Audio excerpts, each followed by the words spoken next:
조선일보 일가면서 방사장이면서 장자연 씨와 식사 자리를 가진 사실이 분명히 확인된 사람이 있는데 그 어떤 조사도 받지 않았다는 건 분명히 이상한 대목인 거죠. 그게 박용훈 사장이고. 박용훈인 네. 거죠. 그렇죠. 네. 그때 그러면 박용훈은 조사를 안 받은 거잖아요. 전혀 받지 않았어요. 전혀. 네. 그 과정에 어디가 개입됐냐. 근데 그 검찰은 지금 그래서 박용훈 씨에 대해서 어떻게 생각하고 있어요? 그러니까 의심을 하는 거죠. 왜냐하면 박용훈 씨가 2007년 10월 그러니까 여기에 나오는 시기보단 더 앞섰는데 그 당시에 본인 박용훈 사장이 주재한 식사 자리에서 장자연 씨를 만나요. 그게 아마 처음 만난 거로 추측되는 자리인데 조사단이 지금 유력하게 이 조선일보 방사장이 박용훈 사장이라는 판단을 하는 이유는 네. 최근에 조사단이 확보한 진술에 따르면 그 이후에도 또 박용훈 사장이 장자연 씨를 만난 적이 있다더라라는 다른 관련자들의 진술을 확보했기 때문이에요. 그러니까 이렇게 되면은 한 번 만난 게 아닐 수도 있고 물론 박용훈 사장은 당연히 모든 사실을 부인했어요. 이 조사에서. 최근 조사에서 모든 사실을 부인했지만 어쨌든 간에 방사장이고 그렇죠. 지금 장자연 씨를 또 그 이후에도 만났다라는 진술이 나오고 있고. 진술이 나오고. 네. 그리고 원래 제 보도에는 있었지만 그 장자연 씨를 또 만났다는 자리에 또 난다긴다 하시는 분들이 또 참석을 해요. 난다긴다 하시는 네. 일단 박문덕 하이트진로 회장 다 알려진 네. 사실이에요. 네, 네. 그리고 당시 대검찰청 차장 검사였던 권재진 그 이후엔 장관도 하셨는데 그런 자리가 있었다라고 진술하는 사람들이 있다는 거죠. 그러니까 너무 구체적이잖아요. 누가 그 자리에 있었다까지 다. 근데 그 방금 말한 하이트 회장이랑 그 당시 그 대검 차장은 본인들이 부인할 거 아니에요. 일단 현재까지 어떤 입장도 내놓지 않고 있는데. 그래요? 네, 접촉이 전혀 안 되고 있고. 그럼 수사들 검찰이 수사를 안 하나요? 조사를 하려고 하고 있어요. 조사단은. 근데 이 조사단의 한계가 강제 소환을 할 수가 없어요. 피의자 신분이 사건이 아닌 피의자가 아니고, 그러니까 이게 잘 모르실 수도 있는 게, 일단 그래서 조사단이 그러면 어느 정도까지 할 수 있는지를 살짝 설명을 해주세요. 그러니까 조사랑 수사는 다르더라고요. 수사는 안 온다? 그럼 강제로 네. 오게 할 수 있어요. 강제 수사를 할 수 있어요. 근데 조사단의 권한은 조사밖에 없거든요. 이 조사는 협조를 안 하면 조사를 할 수가 없어요. 네. 그러니까 정말 많은 노력을 기울여야지 그런 사람들의 말을 들어볼 수가 있는 거죠. 그럼 안 온다고 박용훈은 하면은 사실 큰 방법이 없어요. 박용훈은 왜 온 거예요 그러면?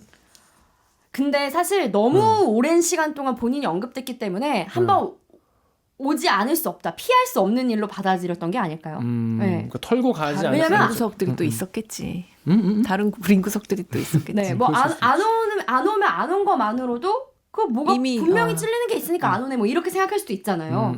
안 오는 사실이 알려지면은 보통 검찰에 출석을 하면 포토라인에 세우잖아요. 네. 보통 소환 조사를 할 때. 근데 보니까 이분은 비공개 소환을 해줬더라고요.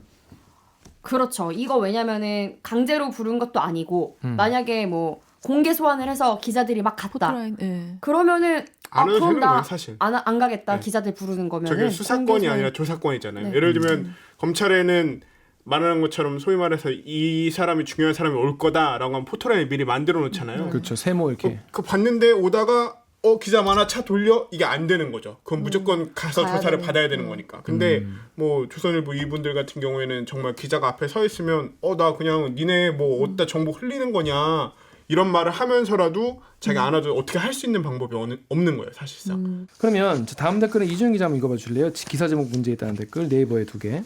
네이버의 ISRA님께서 조선일보를 일가라고 칭하고 정조준이라고 표현을 해버리면 마치 표적 수사라는 인상을 주지 않겠니? 바보 같은 공영방송아. 바보! 이 수사가 우리 사회에서 갖는 엄청난 의미를 제목에 담아내도 모자랄 판에. 예, 다음 것도요. 그다음에 남님이 기사 제목 제대로 쓰세요. 정조준이라 하면 표적 수사 같잖아요. 조선일보 일가 드디어 죄값 치르나. 이준영 기자가 지금 표적 수사 논란에 오히려 도움이 되고 있다. 왜 이렇게 쓰냐? 청와대가 마치 검찰에 오다를 넣어서 정조준을 이렇게. 이 표적 수사라는 인상을 주지 않겠니? 바보 같은 공영방송아.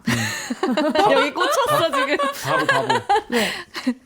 아니 근데 아무튼간에 조선일보가 일가라고 칭하는 이유는 조선일보 여기 두 분이 나오잖아요. 조선일보 방사장이라는 사람이 한 번 나오고 그쵸. 조선일보 방사장님 아들이 나오고 그럼 최소 2명인데 그쵸. 그럼 일가지 뭐 그쵸, 일가죠. 일가 아닙니까? 맞아요. 일가예요. 맞습니다. 네. 일가 맞습니다. 네. 일가 맞고 정조준 우리가 근데 그런 얘기도 있어요. 우리가 기사 쓸 때 이 군사 용어, 맞아요. 군대 용어 많이 쓰잖아요. 뭐 물폭탄, 비만용 물폭탄, 뭐 그런 거 많이 맞아요. 쓰잖아요. 그래서 네. 뭐 총공세, 뭐, 네, 총공세. 뭐 맞아요. 그런 표현 많이 썼어요. 네. 실제로 습관적으로. 네. 그런 거 좀 지양하자는 얘기도 많이 하긴 했었어요. 네. 그 여기 제안해주신 조선일보 일가 드디어 죗값 치르나 이 제목이 저도 좋다는 거에는 동의는 하는데 두 가지가 조금 걸려요. 드디어라고 하면 마치 기자 개인의 기다렸다는 어떤 것처럼. 기대감을 나타내는. 내가 지금까지 이 새끼들 이거 조금 그래요. 좀 그러네. 조금 듣고 보니 좀 그러네. 객관적이지 못한 오케이. 또 제목이고요. 하나는 그다음 죗값 치르나 죄송하지만 공소시효가 모두 지나서 죗값을 못 치를 치러. 수가 없어요. 그냥 진실을 밝혀내고 거기에 따른 어떤 사회적인 지탄은 당연히 받을 수 있겠죠. 하지만 이게 무슨 조선일보가 싫어서 정권이 때린다? 조선일보 이걸로 절대 문 닫거나 타격이 오지 않습니다. 전혀 오지 않죠. 기소를 못 해요. 맞아요. 지금 공소시효가 지났기 때문에 참 씁쓸합니다. 자, 다음은 제가 읽어볼게요. 자, 트위터에 노란 바람개비님께서 정조준 나왔어. 정조준 하면 뭐하냐? 비공개 출석에 검찰 기소도 안 할 텐데 구속시켜라. 구속시켜라. 이게 저 구속에 대해서 할 말이 되게 많은 게 제가 법조팀 오고 느낀 건데 네. 그 우리나라는 유달리 구속이 되면은 법의 처벌을 받는다라고 생각하는 경향이 있어요. 맞아요. 그러니까 약간 다 이명박 구속 이런 얘기를 그럼 들어보시지. 샴페인 빵! 네, 아니 그러니까 구속! 이명박 뭐 징역 30년 이런 구호 외치는 분들이 별로 없고 다 그쵸. 이명박 구속. 아, 그러네. 다 그러고 이래요. 보니까. 근데 구속은 어떤 이주기 전에 이명박은 징역 30년 정도가 좋다. 그게 아니고 마음이 아니에요. 나왔어. 마음에서 구속이 되겠냐? 30년 살아야지. 검찰이 그 비슷하게 구형을 MB가 들으면 했으니까. 얼마나 속상했어요. 30년 아니 살면. 뭐 네, 서운할 지금 거. 잘 제값 치르고 계시니까 그러니까, 저는 뭐 그런 생각 안 하는데 네. 그냥 감옥 빵에 가는 거. 빨리 가는 빵에 거. 가는 게 일단 빵에 가야 된다라고 그치, 생각하는 그치. 거예요. 응, 근데 응. 구속은 형의 확정이 아니에요. 그냥 인신의 구속일 뿐이죠. 내 몸이 자유롭지 못한 거. 맞아요. 근데 그냥 빵에 가야 된다. 특히 힘 있는 사람들은 빵에 가야지 내 속이 좀 시원하다. 그 사진 이런 게 있어요. 이 사진 이거 그걸 너무 포인트. 보고 싶은 거예요. 그거 우리나라 보고 싶지. 사람들은. 맞아, 예. 맞아. 그래서 늘 어떤 기사든 구속시켜야 된다. 맞아요. 이런 댓글이 엄청 많습니다. 그래서 막 구속을 하려고 했는데 보석으로 나오고 우리 태광실업 같이 나오고 이제 다시 이제 들어가. 네. 들어가셔야 되는데 네, 아무튼 이 마음은 저희도 이해를 해요. 그 빵에 가는 거 높으신 분들 빵에 가는 걸 보고 싶으신 좋지 마음. 시원하지. 이해는 해요. 근데 구속 이렇게 네. 구속이 형의 확정이 아닙니다. 구속이 능사가 아니다. 네, 구속이 능사가 아닙니다. 구속이 능사가 네. 아니다. 그렇습니다. 바람개비님 구속 갖고는 안 되고 지금 참 이래저래 참 답답한 사건이에요 정말. 검찰에 오래 출입했던 분한테 좀 약간 이건 알아두시면 좀 좋을 것 같아요. 제가 하나 좀 조사해본 게 있는데 이 우리가 지금 장자연 사건 같은 경우에는 아까 말했듯이 장자연 씨가 자필로 썼던 문건 이거 하나 말고는 물증이 지금 거의 사실 네. 없잖아요. 지금 없죠. 없죠. 그렇죠. 그렇죠. 다 진술이거나 정황 증거밖에 없는 거예요. 그러면 이제 검찰이 이 문건이라는 것을 봤을 때 이것을 믿을 수 있는 것인가 아닌가를 이제 판단을 해야 되는데 그거를 특신 상태라고 말을 한대요. 특별히 믿을 수 있는 문건이다. 예를 들어서 항해 일지, 배를 탈 때 쓰는 항해 일지 같은 경우에는 이거는 특신 상태가 인정이 된다는 거예요. 어떤 의도를 갖지 의도가 않고 없이 그냥 드라이하게 쓴 거야. 내가 누구를 뭐 어떻게 하려는 의도가 없이 쓴 거기 때문에 이 문건은 네. 증거로서 인정이 된다는 거예요. 그거 중에 하나가 뭐냐면 안종범의 수첩이에요. 인정됐죠. 장자연 씨가 이 문건을 쓸 때는 어떤 마음가짐인지 확실히 알 수는 없지만 네. 내가 조선일보 방사장한테 그런 걸 당했다. 난 하나의 약한 여배우일 뿐이다. 이걸 그만두고 싶다라는 말을 쓰면서 어떤 심정이었을까 생각하면은 이거를 과장해서 썼을 수도 있고 복수심에 불타서 썼을 수도 있고 있는 것보다 더 썼을 수도 있을 수도 있다는 거예요. 하지만 안종범이 박근혜의 말을 받아 썼을 때는 말한 대로 받아 적어야잖아. 그렇죠. 그리고 뭐라고 하는지도 잘 모르겠어. 들으면 요지가 안 잡혀 박근혜가 하는 말. 그러면 다 써야 되는 거예요. 네. 그래서 막 그걸 주관에 개입할 어떤 심리적, 시간적 여유가 틈이 없었기 없구나. 때문에 안종범의 수첩은 인정된다는 거죠. 그래서 이 장자연 씨의 문건은 사실은 우리가 이분의 어떤 사실 사실 스스로가 이제 죽음으로써 어떻게 보면 이거를 밝히고자 하는 밝혀내고 싶었던. 네. 거였지만은 지금 어떤 법리에서는 사실 이거를 완전히 이거에 다 맞다고 보기도 사실 쉽지 않다. 이런 얘기를 하더라고요. 근데 이 장자연 씨가 쓴 문건이라는 게 어떤 의도로 썼는지를 물론 저희가 다 알 수는 없죠. 근데 이 장자연 씨가 쓴 이른바 장자연 문건이 사실 그 장자연 씨의 매니저였던 유모 씨가 있는데 이 네. 유모 씨가 쓰게 시킨 거예요. 그건 그러니까. 밝혀진 사실이에요. 네. 근데 그 매니저가 쓰게 시킨 이유는 그 소속사 대표랑 사이가 안 좋았거든요. 그래서 그 소속사 대표가 이런 것도 시키고 저런 것도 시키고 이런 문건을 만들어 놔서 이런 걸 어떤 그 소속사 대표를 협박하기 위한 그쵸. 그런 용도로 갖고 있고자 쓴 문건이에요. 이게. 네네네네. 그렇기 때문에 이게 장자연 씨도 이게 어떤 뭐 유서라고 본인이 생각하고 쓰지도 않았을 그렇죠, 것이고 그렇죠. 다만 그런 매니저의 어떤 그런 거에 못 이겨서 썼을 텐데 이게 나중에 저희 KBS가 이 문건을 단독 입수해서 그때 2009년에 보도를 했지만 보니까 여기 너무 자세하게 나와 있는 거죠. 그렇죠. 제가 듣기로 그 문건을 그 매니저가 가족들이랑 같이 태웠다고. 맞아요. 태웠어요. 왜냐면 근데 왜 그게 태웠죠? 어떻게 남아 있는 건지 궁금해서. 일단 이 문건을 쓴 거는 장자연 씨고 그럼 네, 이 네. 문건을 누가 갖고 있었죠? 그다음에 쓴 다음에 쓴 매니저 다음에 매니저가 갖고 있었죠. 갖고 있었어. 왜냐면 본인이 나중에 쓰게 협박할 때 시켰으니까. 협박할 때 나중에 쓰려고. 소속사 대표 협박할 때 쓰려고. 오케이. 네. 근데 장자연 씨가 극단적인 선택을 했어. 그죠? 그 다음에 그 유서는 어디 있는 거예요? 매니저가 갖고 있다가 장자연 씨가 목숨을 끊었으니까 이거를 유족을 만났을 거 아닙니까? 그러면 그거를 만나서 그 다음에 어떻게 된 거예요? 이 문건을 어떻게 처리하는 거예요, 둘이? 일단 유족은 이 문건이 공개되길 원하지 않았어요. 일단 유족들은 이 문건이 그러니까 문건을 보여줬겠죠. 매니저가 유족 이름을 썼다. 근데 유족들은 이거를 공개되고 싶지 않다. 네. 그래서 이 문건을 태워요. 유족들 보는 앞에서. 태워서 밖에 버려요. 밖에 버려. 근데 이제 이 사건이 그래서 이 문건이 공개된 건 장자연 씨가 사망하고 거의 일주일 뒤예요. 그러니까 일주일 동안은 장자연 씨가 그냥 단순 우울증에 의한 그냥 유서도 안 나왔고 그런 건 줄 알았는데 이때 그 모처에 저희 KBS 기자가 가게 되는데 쓰레기 봉투에서 타다 남은 이 문건을 발견을 한 거예요. 예. 근데 그 문건이 물론 좀 탔지만 상당 부분 그리고 문건이 뭐 한 부만 있었던 것도 아니고 그러니까 상당 부분 내용들이 남아 있었던 거죠. 그때 제가 네. 이제 그 당시에 취재했던 선배들의 이야기를 이제 전화로 좀 막 만나기도 하고 좀 물어보고 왔습니다. 워낙 뭐 유명한 얘기긴 한데 네네네. 그때 이제 당시에 악플 때문에 죽었다. 악플 때문에 니네 우울증으로 죽었다. 죽었다고 그렇게 단정 짓고 그냥 덮으려고 했단 말이에요. 그런데 이게 뭔가 석연치 않은 거야. 석연치 않아가지고 당시에 이제 캡과 바이스가 막내 기자를 막 쥐잡듯이 잡은 거예요. 네. 예, 예. 지금 이제 팀장이 강병수 쪼듯이 지금 뭐 무슨 느낌? 그잘 안 웃잖아요 지금. 그러니까 자기가 쥐잡듯이 잡는다니까. 쥐잡듯이 잡으니까 막내 기자 당시 막내 기자였던 임종빈 기자가 임정빈 선배. 그 현장에 가가지고 뭐 쓰레기통을 뒤져서라도 뭐든지 갖고 오라고 막 소리를 지른 거예요. 그래가지고 이제 쓰레기장을 간 거예요. 그 쓰레기장을 가가지고 막 뒤졌는데 뭐 이렇게 막 종이뭉치가 나온 거야. 그래서 그걸 들고 와가지고 이제 보고를 한 거죠. 뭔가 심상치 않은 타다 남았으니까. 네. 그래서 갖고 왔는데 조각조각 가져와서 네. 그 영화에서 보듯이 막 그 테이프 붙여본 붙여가지고 거예요? 보니까 이 장자연 문건이 나온 거예요. 조선일보, 어. KBS가 보도를 했어요. 네. 난리가 난 거죠. 진짜 난리가 났었어요. 개 난리가 나서 어땠냐면 그때 그 당시에 이거 나간 이후로 그 경찰서 앞에 각 방송사들이 다 그 큰 차 있잖아요. 거기 먹고 자는 차, 네, 네, CP차, 맞아. CP차를 다 대고 거기서 계속 경찰을 쫓은 거예요. 분당 경찰서 앞에 거의 3주. 살았대요, 정말 거기서. 네. 살았대. 근데 그 와중에 분당 경찰서 서장한테 네. 그 문건 니네가 줬냐? 걔 난리를 친 거예요. KBS한테 니네가 줬냐? 아니다! 서장이 아니다! 이건 팩트인가요? 팩트. 어. 들은 거야. 네. 저희가 이번에 다시 취재하면서 당시 수사 책임자였던 경찰들을 만나기도 하고 통화도 엄청 많이 했는데 다 저희를 의심하더라고요. 도대체 KBS는 그 문건을 어떻게 입수했느냐. 아직도 안 믿어. 쓰레기통에다 입수했다고요. 얼마나 저희가 많이 말씀을 드려야 할지. 아직도 안 믿는데. 그러니까 그 경찰분들 중에 어떤 분들은 아니 이 문건을 KBS 누구한테 받은 거 아니냐 어떤 의도를 갖고 그러니까. 아니고요.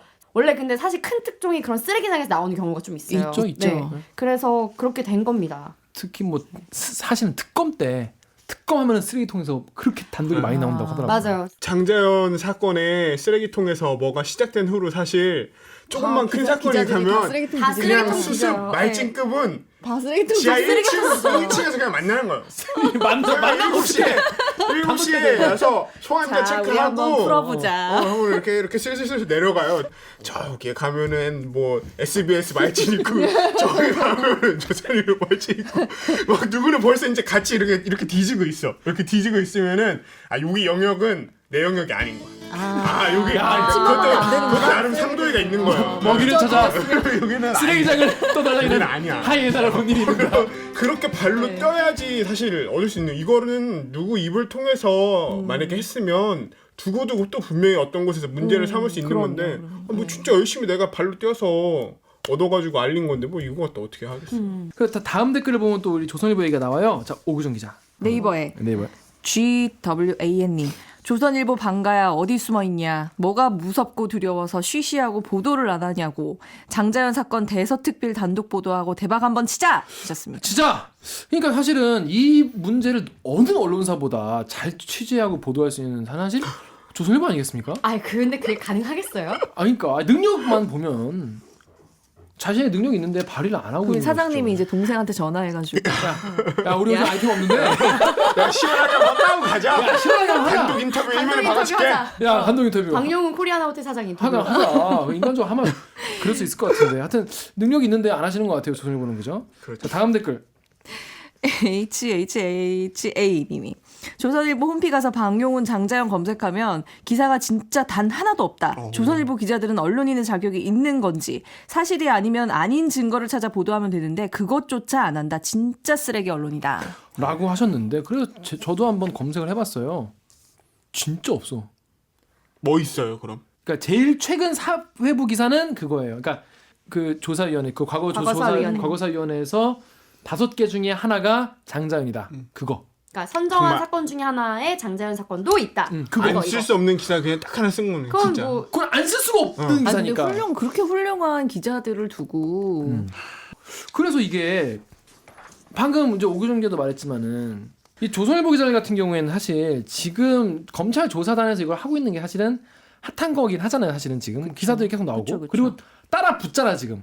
오늘도 그러니까 소환도 하고 오늘도 소환했잖아요. 네. 방종우. 그러니까 오늘 후속이 날짜 계속 소환하고 나오네. 그 지상파 3사의 뉴스가 계속 나가고 신문에도 나오는데 조선일보만 이 보도가 안 나가는 거예요. 그러면 이거는 조선일보 독자들은 무슨 죄야? 그러니까. 궁금한데 다른 사람들은 장자연 사건 다 아는데 나만 몰라.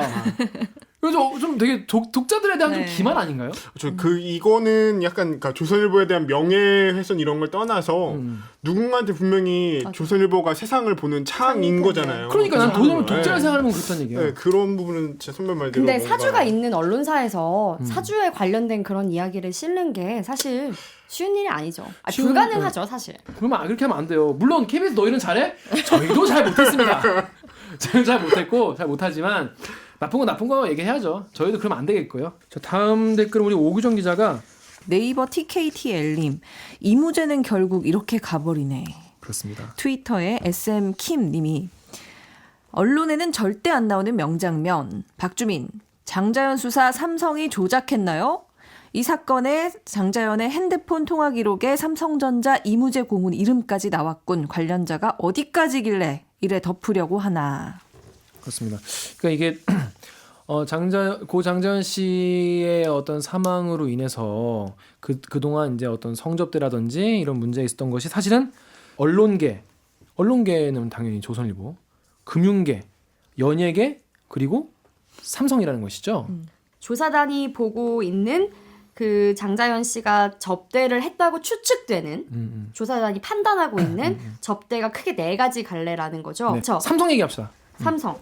이게 이무재 전 삼성전기 고문이자 그 이부진 이건희 회장 딸의 이혼 소송 중인 그렇죠, 남편이죠. 그렇죠. 예. 그 남편 이 이무재 씨랑 장자연 씨가 통화한 기록이 35번이 있었다. 이것은 현재까지 확인된 사실입니다. 네. 많이도 했다. 근데 여기서 정말 웃긴 건 뭐냐면요. 이 핸드폰이 이무재 씨의 명의가 아니라 이부진 명의였다는 거예요. 아하. 부인의 명의로 된 폰. 아하. 정말 왜들 심스러워. 그러시죠 정말? 왜 그래? 나한테 야 드리라고 하면 안 돼. 아 네. 아니 그러니까 그러니까 왜 그래? 왜 그래요 진짜? 아 진짜 좀 그렇다. 좀 그렇죠. 그렇다. 아니 갑자기 그니까 부끄러워지네. 와이프 이름으로 된 와이프 이름으로 전화로. 된 명의의 핸드폰으로 통화 기록을 조회해 보면 이부진 씨 명의로 나온다는 거예요. 근데 장자연 씨 핸드폰에는 당연히 이부진이라고 아니라. 저장을 안 하고 이무재라고 저장을 했을 거 아니에요.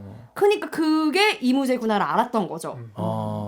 이 지금 조사단이. 그러면 지금 조사단은 그러니까 그 장자연 씨의 통화 기록을 최근에 확보를 해서 최근에 알게 된 거죠. 확보를 했어요. 그것도 이상한데 아니 그 통화 기록이 없어졌었어요. 그러니까 수사 그 기록에서. 경찰에서 누락한 거죠, 그거. 네, 누가 검찰에서 그거를 갖고 있다가 그러니까 그게 당시 수사 검사가 그걸 수사 갖고 검사, 있다가 네. 변호사 개업하셨나? 하면서, 그리고 네. 그리고 이제 이번에 이거 수사 시작하면서 그냥 이렇게 주신 거잖아요. 네, 그것도 참 이상하죠. 네. 그 수사 기록에 그 가장 중요한 통화 내역이 빠졌다는 것도 일단 뭔가 이상한 포인트인데 최근에 이제 그 당시 수사 검사한테 개인적으로 보관하고 있던 저는 왜 그 증거 자료를 개인적으로 보관하고 있는지도 모르겠지만 제 생각엔 그거 나중에 크게 빅딜을 한번 하려고 갖고 계셨던 게 아닐까. 아니 그러시면 그 변호사한테 소송을 당하실 수 있다. 아, 그렇구나. 죄송합니다. 조심해야 돼요. 근데 이상하죠. 어쨌든 이부진 명의의 핸드폰으로 35차례나 통화한 게 나왔다는데 당시에 전혀 뭐 이상하다고 생각을 안. 근데 이부진이 흔한 이름은 아니잖아요. 그쵸. 아무튼 잘 모르겠지만 그쵸, 네. 전혀 그 당시에 공개된 적조차 없는. 그쵸. 근데 최근에 이제 알게 됐는데 이제 여기에서 삼성을 어떤 식으로 했는지를 조사단이 어떻게 추론하냐. 여기서 이제 저희 KBS가 단독으로 취재한 팩트가 뭐냐면 이 소속사 대표 있잖아요. 김종승 씨, 네. 이 장자연 씨 소속사 대표가 제일기획하고 수십 차례 통화한 기록이 나왔어요. 아. 그러니까 제일기획은 삼성 삼성 계열사인 계열사. 네. 가장 큰 광고회사고 아마 소속 연예인을 광고에 출연시키려고 당연히 통화를 많이 했겠죠. 거기까지는 뭐 납득이 돼요. 거기까지는 납득이 돼요. 근데 이제 어쨌든 그러고 뭐 그 이무재 씨가 통화도 했고 만난 사실도 본인이 인정을 했어요. 그러면 이제 조사단이 하는 추론은 그 삼성의 어떤 그 제1기획에서 광고에 소속 연예인들을 출연시키기 위해 만나는 그런 자리에 장자연 씨를 데리고 나갔을 것이다. 그리고 거기에서 자연스럽게 삼성 오너 일가인 이무재 씨를 만났을 수 있지 않겠느냐. 그러니까 그게 아니면 장자연 씨가 어떻게 이무재 씨를 만난 이유가 고리가 둘이 그냥 만날 고리가 사실 잘 생각하기 쉽지 않잖아요. 그렇죠. 그게 조사단의 추론이지만 이무재 씨가 지금 조사단에 출석을 안 한다고 버티고 있기 때문에 그리고 아까 제가 말씀드렸듯이 조사단에 출석 안 한다 그러면 조사단이 방법이 없어요. 강제 구인을 할 수 없거든요. 아 근데 그럼 김종훈 씨는 그거에 대해서 진술 안 해요? 김종훈 씨는 지금 도피 생활 중이에요. 소재가 확인이 안 됩니다. 그 기획사 대표는. 야, 이 나쁜 도피. 놈들 진짜. 네, 아무튼. 지금 뭐 확정적으로 말할 수 있는 건 없지만 이런 정황 증거들이 있다. 조사단이 그렇게 추론하고 있다 정도를 저희가 말씀드릴 수 있을 것 같아요. 지금 이거 관련해서 그러니까 취재를 하면서도 굉장히 송사에 좀 휘말릴 수도 있다. 휘말린 적도 있다고 하는데. 아, 네. 저 실제로 네, 그 얘기 좀 해주세요. 방정우 씨가 왜냐하면 이 사람들이 봤을 때는 우리가 제가 이번 보도를 하면서 뭐 고소까지 당했습니다. 뭐 이렇게 안 하잖아요 보도에서. 그러니까 어떻게까지 노력하고 있는지를 좀 얘기를 해주세요. 네. 제가 몇 달 전에 그 방정우 씨가 장자연 씨랑 통화하는 사이였고 그 통화 내역을 뭐 삭제하기 위해 압력을 행사했다고 제가 말한 게 아니에요. 행사했다는 진술을 조사단이 확보했다. 이 확보해. 보도를 했는데 여기에 대해 이제 그 방정우 씨가 저한테 소송을 걸었어요. 근데 TV조선 예, 얼마 방정우 뒤에 씨. 취하하셨는데 건 사유는 뭐예요? 뭐라고? 왜 사실이 아니다? 걸었어요? 그러니까 사실이 아니다. 진술한 통화를 했다라는 건 사실이 아니다. 사실이라고 허위 말한 보도에 대한 책임을 묻겠다라는 아니 거. 사실이라고 말한 적 없다라고 하지 그러면. 아 그건 뭐 법정에서 말할 일이지만 어쨌든 간에 그런 아니 뭐 언중이를 소송을 거치는 것도 아니고 걸었으니까. 바로 소송으로 들어왔어요? 네. 근데 취하했어요. 취하시는 뭐 약간 뭐 이것도 순수한 사견이고 추론이지만 여긴 다 그거 하는 거야. 네. 하는 데야. 사실 우리 여러 번 말했지만 기자들은 그 소송에 걸린다는 게 굉장히 큰 압박. 사람 엄청난 압박감이라는 거 부담이에요. 알잖아요. 맞아, 네. 맞아. 조선일보도 언론사잖아요. 기자들이 뭐를 사실 싫어하고. 이렇게 하면 얘가 순간적으로 조금이라도 움츠러들지를 솔직히 잘 알지. 아는 것 같다는 느낌도 들어요. 그래서 정말 이게 뭐 끝까지 끌고 가는지 모르겠지만 하여튼 그냥 뭐만 하면 바로 너 소송 걸을 거야 막 이렇게 하는 게 사실 어느 정도의 압박감으로는 다가올 수가 있다고 생각이 되거든요. 그렇습니다. 자 그러면 마지막 댓글을 제가 한번 읽어보겠습니다. 네이버의 HITM님께서 적폐의 염통 조선일보 일가와 삼성 일가의 불법과 전횡을 바로잡는 것이 대한민국을 바로 세우는 길이다라고 하셨어요. 왜 염통이란 말을 쓰셨어요? 그럼 심장은 좀 너무 야가니까. 아 염통. 심장. 순대 생각나. 그렇죠. 배고프다. 먹고 싶다. 염통. 야식이 없어요. 이 지난번에 제가 분명히 KBS 선배들 야식 추진하는 거 환영이라고 말을 했는데 아무 의미 없어. 아무것도 아무 없네요. 반응이 지금 없네. 테이블에 아무것도 없네. 시청자 여러분, 물 마시고 있어요. 물. KBS 선배들이 이렇습니다. 이게 배고파. 하여튼 이번 사건 같은 경우에는 장자연 씨가 쓰신 문건에도 있지만은 조선일보가 빠질 수 없고 이번에 새로 확인된 삼성이 뭔가 어떤 연관이 되었는지 정말. 근데 이게 지금 조사단이 얼마 안 남았죠 이제. 네 막바지예요 지금. 지금 그러면 장자연 사건 같은 경우에는 좀 마무리 단계예요? 마무리 단계라고 볼 수 있는데 일단 가장 핵심이고 중요한 사법농단의 양승태 같은 그런 두 명을 불렀으니까 어느 정도 마무리 단계라고 봐야죠. 네. 댓글 중에 제일 많았던 건 그런 거였어요. 이제 장자연 씨가 좀 한을 풀었으면 좋겠다는 댓글이 있었는데 참 그렇게 안 될 것 같아요. 정말 마음이 참 답답합니다. 자 그러면 오늘도 이렇게 KBS 기사에 댓글러분들이 자주준 댓글과 취재 이야기를 들어봤습니다. 자 일단 그러면 우리 옥 기자는 오늘 출연해봤는데 어땠어요? 저는 사실 뭐 여론 재판이나 이런 거에 대해서는 별로 좋아하지 않는데 그래도 그 고인이 된 장자연 씨의 한을 조금이라도 풀어줄 수 있는 게 진실을 좀 국민들한테 알리고 그런 역할을 또 이지훈 기자가 해야 되지 않나 그렇게 생각합니다. 네. 네. 이 기자 오랜만에 출연했는데 어땠어요? 아, 네. 너무 영광이고요. 두 번이나 출연해서 영광이고, 네. 장자연 씨 관련된 기사를 쓰면 항상 댓글이 정말 너무 많이 달려요. 많이 달리는데 제가 그 댓글을 다 보지는 못하더라도 댓글을 쭉 보면은 되게 안타까운 게 이 사건을 되게 단순한 흥미거리로 이해하시는 분들이 있어요. 그러니까 장자연 씨가 그러면은 누구한테도 성접대를 한 거고 누구한테도 한 거네. 이렇게 되게 그냥 단순한 흥미거리로 이 사건을 생각하시는 단순히 되게 옐로우성 사건이라 생각하시는 분들이 많아요. 그 진짜 절대 그렇게 생각하실 사건이 아니라는 거를 제가 진짜 꼭 말씀드리고 싶고 그렇게 왜 그렇게 생각하면 안 되는지를 얘기해 주세요. 그러니까 이 사건 같은 경우는 장자연 씨가 누구누구한테 성접대를 했다라는 그런 게 더 중요한 게 아니고 이 사건은 그렇게 어떤 신인 여배우가 그런 일이 있어서 안타깝게 목숨을 끊었는데 여기에 힘센 사람들이 압력을 엄청 많이 행사해서 그 사람들이 진실조차 밝혀지지 못한 그게 핵심이지 장자연 씨가 누구한테 어떻게 접대고 이런 게 중요한 게 절대 아니거든요. 마음이 진짜 안 좋은 게 이게 원을 못 풀어드릴 것 같아요. 사실 냉철하게 봤을 땐 이게 원이 안 풀릴 것 같아요. 이것 때문에 누가 어떻게 다 안 드러날 것 같아서 너무 답답하고 오늘 저도 많은 생각을 하게 되는 시간이었습니다. 그러면 오늘도 방송 참여 방법 알려드리면서 오늘 방송도 마무리하겠습니다. 기자님들. 치사하게 기자들만 알고 있는 이야기들이 궁금하신가요? 댓글 읽어주는 기자들은 매주 월요일 유튜브, 팟빵, KBS 라디오 앱, 콩, 아이튠즈를 통해서 업로드됩니다. 댓글 읽어주는 기자들이 파헤쳐줬으면 하는 기사 혹은 오늘 저처럼 스튜디오로 소환하고 싶은 기자가 있으시다고요? 이메일 replyKBS@gmail.com에 제보를 주시거나 인스타그램에서 댓글 읽어주는 기자들을 검색해 메시지 보내주세요. 유튜브나 팟빵에 남겨주신 댓글들도 소중히 보고 있습니다. 많은 참여 부탁드립니다. KBS 뉴스 졌어! 또 만나요 꼭. 뭐야! 완전 새로운 귀엽게 하는 거 완전 새로운 또 만나요 곡인데.